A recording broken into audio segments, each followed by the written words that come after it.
Welcome back to the Scale Your Insurance Agency podcast, the show built for independent agency owners who are done being the bottleneck in their own business. I'm Daniel Metcalf, and every week I'm joined by my co-host, Mike Stromsoe, one of the most respected operators in the independent agency world. Between the two of us, we bring you the real levers that move a $3 to $20 million agency from successful but maxed out to systemized, scalable, and running without you holding it all together. Here's what we focus on. Mike brings the people side, leadership, team development, niche sales mastery, and a 3P system that helps agencies build a business worth owning. I bring the machine side, AI, automation, and workflow design that frees your team from the operational drag, eating your margin and your time. Together, we're building a framework that can grow an independent agency 4x to 9x without burning out your people or your checkbook. If you're an agency owner who's tired of growing by hiring, who knows you have a capacity sitting on the table but can't figure out how to unlock it, this is the show for you and your weekly edge. Greetings, everybody. Welcome to the next episode of the Scale Your Insurance Agency podcast. And I want to talk with you today about something. All right, I'm just going to say it. Obsession. Yes, obsession. Now, the subject matter of obsession today is something that's really, really important. It's not like that. No, I'm talking about our clients, client obsession. So, when I think about client obsession and I think about what goes on in my own life, and I'll suggest this goes on in many of your lives as well. In fact, I just got to use it this morning. Because my wife is obsessed with it, to buy something for one of our grandkids that was vitally important to her. And so through that obsession, by the way, this is for all of you who have been following us for a while. You know that we have 13 grandkids, and you know that we have created Cousins Camp to collaboratively teach all of our grandkids everything entrepreneurship-wise that we possibly can. Formally started in 2020 during COVID, one of the greatest things to come out of COVID. With that being said, we developed a new word in yesterday's session. It's called getitude. Yeah, getitude. And the topic yesterday was gratitude, but it morphed into getitude, right?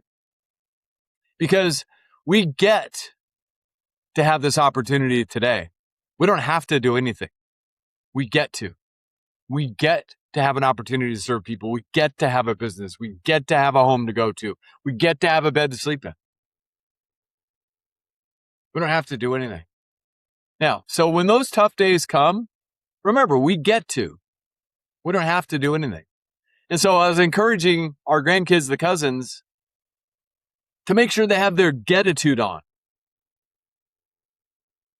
And they go, "That's awesome, Gramps. I get it." I said, "I'm glad. Getitude."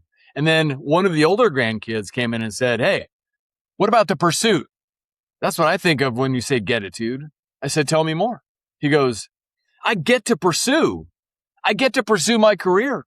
I get to pursue this. I get to pursue that." I said, "That's a different definition of getitude."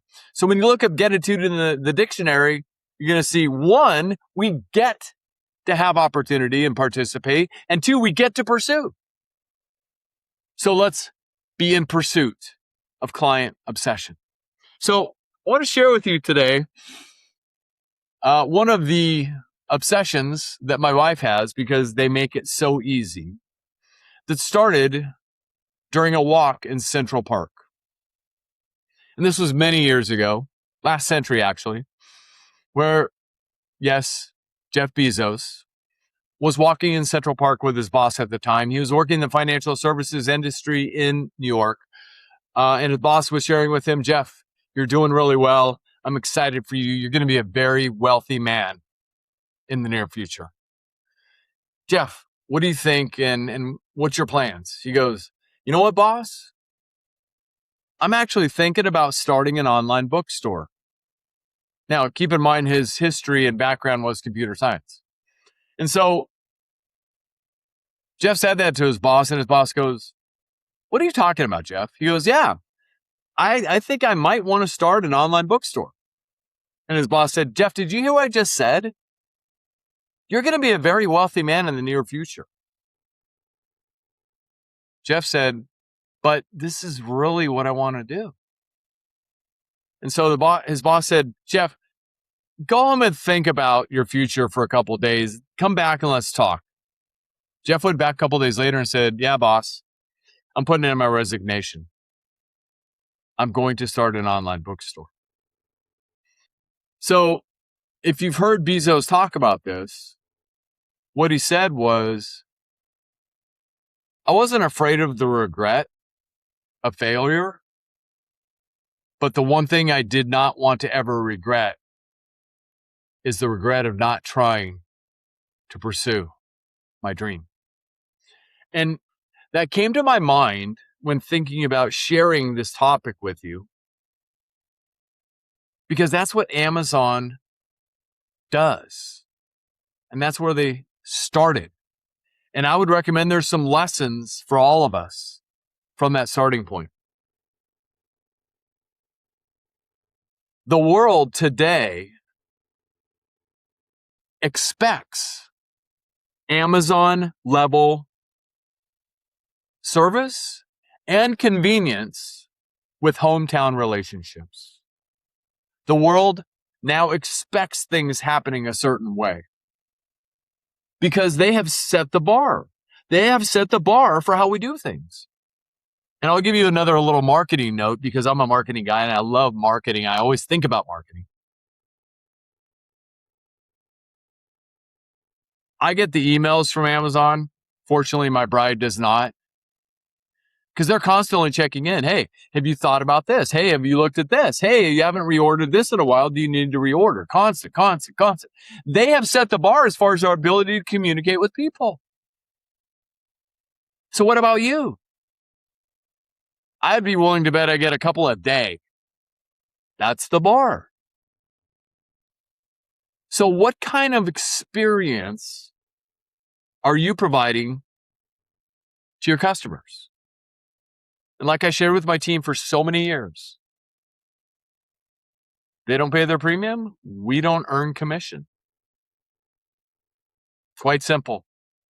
Why do they stay? Because of the experience and the trust. Okay. So clients increasingly expect Amazon level experience with the hometown relationship. And it's back to the relationship. I learned from my friend Bob Berg when he spoke at our live event a couple of years ago. People follow people they know, like, and trust. Know, like, and trust. We say know, love, and trust because love's a stronger emotion than like, whatever it is, right? So how are you creating that know, like, and trust, know, love, and trust relationship within your business? What does that look like? I want to give you 6 ways to make sure that you craft this and design it within your agency so that your clients feel like you're obsessed over them, about caring for them, about being proactive for them and with them. And I want to share with you a thought. I wrote this down in my notes. I don't want to get onto this topic on a squirrel basis, but client segmentation came to my mind, or tiering, as they say in some areas in the country. Client segmentation or tiering is a definite play in this whole matter. Because if you don't have the resources or budget to do it full on, for 1,000 clients, 2,000 clients, 3,000 clients, whatever it is, then do a portion of them, your top tier of clients. Definitely. Okay. Obsess over providing a level of excellence and caring for them and serving for them and communicating with them and touching them with a hometown relationship. Because you are the local relationship they have. Granted, there's always going to be the few who are going to go online no matter what. I get it. I mean, I was around now 26 years ago when Safeco came to me and said, hey, we're going to start the virtual producer program. You're one of our top agents. You want to be one of the first? I said, great. It lasted less than 2 years. Why? Because the ideal client avatar or ideal client profile of those buyers was not what they wanted. It was highly unprofitable.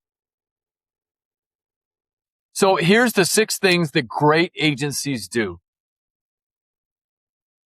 to create that customer experience where the customers are obsessed about doing business with your agency.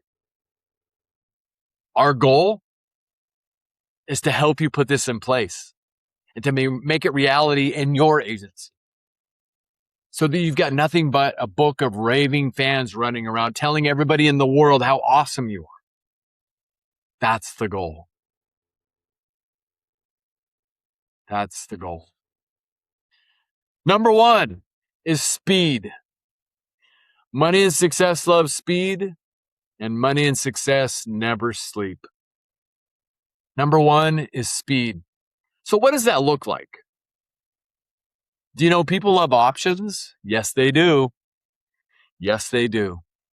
So are you giving everybody that communicates with your agency the option of a chat bot, 24/7, 365 communication on their time? Or is it during business hours only? Or is it both? Your goal should be both. Meet them where they are. I learned that in a personal group, very critical relationship that I had for one of my mentors. He's right here on my wall still, a guy named Len. He taught me that. He said, Mike, you've got to meet people where they are. Meet them where they are. Serve them how they want to be served when they want to be served. Do you give them the option? Online 24/7 or during regular business hours if it's more complex? And what does your messaging look like? But how fast can they get what they want? And if you're looking to automate with more technology and AI, and it's not working for you or something's going wrong, listen to our most recent episode, the one just before this one. We're talking about the reasons that a lot of the technology isn't working in agencies and it's chaotic. It's because of lack of documented processes and workflows. Speed is number 1. What the client wants is speed. The world has brought them to a place where they expect it like now. Number 2 is accuracy. Let me ask you a leading question concerning accuracy. Are humans perfect? Far from it. I am far from it. If you ever meet my wife, ask her. Make sure you have 20 to 30 minutes carved out. Humans are imperfect. Technology is imperfect. But I will suggest this. Technology is going to get it right more often than a human will. And I'm not saying, let me be clear, I'm not saying everything should be pushed to technology, but use it as part of the solution to provide that experience. Back to the obsession that my wife had earlier this morning. She wanted to buy this gift, but it was technology related for one of our grandkids. And she goes, what do you think of this? I said, it's not the right one. She goes, what do you mean? I said, you see that 7.3? That's the wrong number. It should be 10.3. Oh, what does that mean? I said, let me just take care of it. The key, accuracy. And the technology answered the question just like that. Accuracy. Are we providing accurate information? Are we providing the right information? I mean, I emailed my own agent yesterday with a coverage question on a rental car out of the country, just to confirm. I saw the answer. I haven't looked at it yet. It came back. I know the answer. I know how to read policies. I've been reading them for almost 41 years. But I just wanted confirmation from my independent insurance agent, just to make sure. accuracy. Number 3, in your client obsession and high-level experience of excellence that you're providing your customers, proactive communication. Proactive communication. So, are you communicating with your clients in the way that they want to be communicated with? And I'm sure all of your files in your management system, whatever that technology is, shows for all of your clients how they like to be communicated with, at what time of day they want to be communicated with, maybe the day of the week they want to be communicated with, etc., right? I know that's there. And that's how you're communicating with them proactively, right? And if not, no big deal. That's an opportunity to get better every single day. But proactively communicate with them in the way they want to be communicated with and let them know. Why do people leave agencies? Because people aren't proactively communicating. They hear about a change. They hear about this. They hear about that with the carrier. And they're sitting there waiting for their local independent insurance agent who says they care about them more to do something, to share something, to give them some kind of communication, and it never happens. I used to train my team a lot. That wonder in the minds of our client is costing us a lot of money. When you leave their minds to wander and wonder what the heck is going on with our insurance program, and they don't get an answer from the person that they have built that relationship based on trust with, that's why they go looking somewhere else. Because they're thinking, oh, they don't care about me anymore. I'm just a number. Proactive communication. Topical. Tell them what's going on. They're looking to you for the answers. You are the expert in the industry. Share with them that you are. Number 4, personal relationships.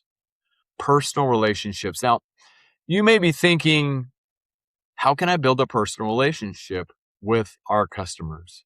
I have 3,566 customers, and there's no way that I can possibly build a personal relationship with all of them. I will say I disagree with that. How did we do it? We communicated on a monthly basis, twice a month actually, more than twice a month on average, 27 times a year or more, with our client base on personal relationship stuff. I mean, our grandkids were the forefront. The UABS, the Unstoppable Agents and Brokers Society board, which was our grandkids. We shared stories from our family. We shared stories from the families of our teammates. I mean, lots of pictures and communication about what we all had going on personally. We were building personal relationships with our entire database on a monthly basis, sharing of ourselves, giving from ourselves, from our own personal lives and relationships with the world.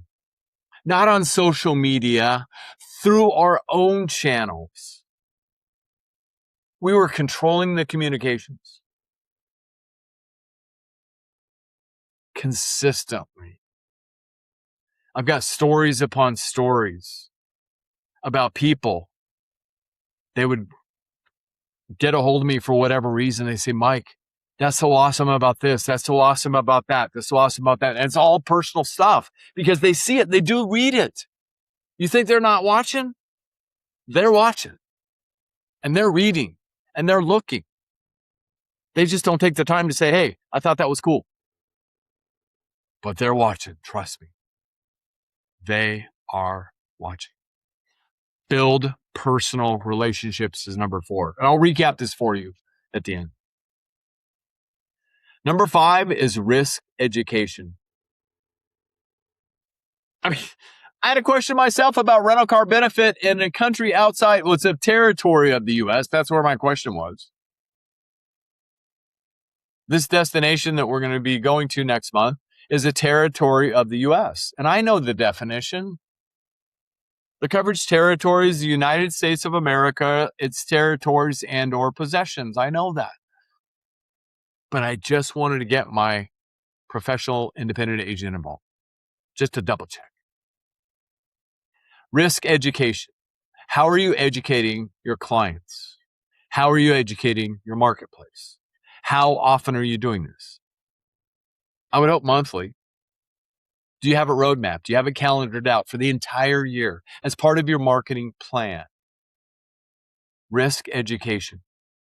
They're looking to you. See, the thing about insurance, I learned this years ago. Unfortunately, it stuck. And then I shifted in providing this to marketplaces. This won't come as a shock to you. Nobody likes insurance. Nobody likes insurance. But they need it. They rely upon it. They expect it to be there when they need it. And they're investing money in it. So they certainly don't want to buy it. They certainly don't want to call you. They certainly don't want to reach out to you because they have a question because they feel silly. They certainly don't want to use it, and they certainly don't want to pay for it, but they need it. So they want to be educated. They want to understand it. Today's consumer is more educated than they've ever been because of AI and the whole technology suite that's available online.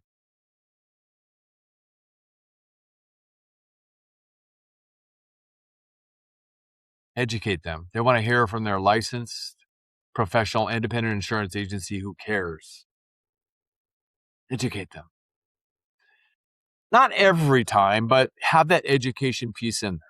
Personal relationship education. Personal relationship education, blend in a testimonial. There's 3 strategies for you.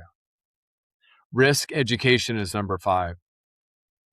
And we're talking about providing a world-class experience for your customers so that they are obsessed with who you are. Number 6 is planning.